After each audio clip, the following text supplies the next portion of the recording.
આપના માધ્યમથી મને જાણવા મળ્યું છે કે વોર્ડ નંબર 3માં આવેલ જે આવાસ યોજનાના જે પાણી વેરો વધી અને ટેક્સ વેરો જે ભરવાનો બાકી હતો એટલે નળ કનેક્શન કાપવામાં આવ્યા છે. કોઈ પણ માળખાકીય સુવિધા જ્યારે જરૂરિયાતમંદ પરિવારોને કેન્દ્રની સરકાર, રાજ્યની સરકાર કે મહાનગરપાલિકા આવાસો આપતી હોય, જરૂરિયાત મુજબ ગરીબ પરિવારોને આવાસો આપતી હોય, આવાસો છે એ બહુ સારી એરિયાની અંદર એક ટોકન દરે અમે લોકો આવાસ આપતા હોઈએ છીએ.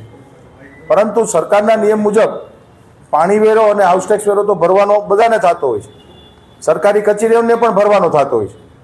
પરંતુ આપના માધ્યમથી જે જાણવા મળ્યું છે અમને વિષય કે જે જરૂરિયાતમંદ પરિવારોના નળ કનેક્શન કાપવામાં આવ્યા છે, તો હું ખાતરી આપું છું કે એમને મુદત પણ આપવામાં આવશે અને અમે પાછા નળ કનેક્શન એના ચાલુ કરીએ છીએ.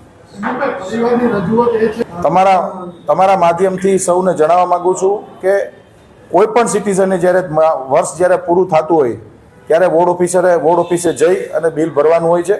બિલ ક્યારેય કોઈને બિલ ક્યારેય ઘરે નથી આવતા. વર્ષોથી મહાનગરપાલિકામાં એ પ્રથા બંધ થઈ ગઈ છે.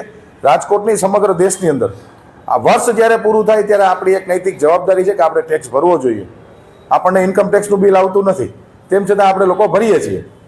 એવી જ રીતે ટેક્સ આપણે ભરવા જવો પડે, પણ જરૂરિયાતમંદ અને નાના પરિવારો છે એટલે હું આપના માધ્યમથી ખાતરી આપું છું કે હાલ પૂરતું એને પાણીનું કનેક્શન પાછું ચાલુ કરાવી દઈશું, પણ જે કાંઈ ભરવાપાત્ર રકમ છે એ તો એને ભરવી જ પડે.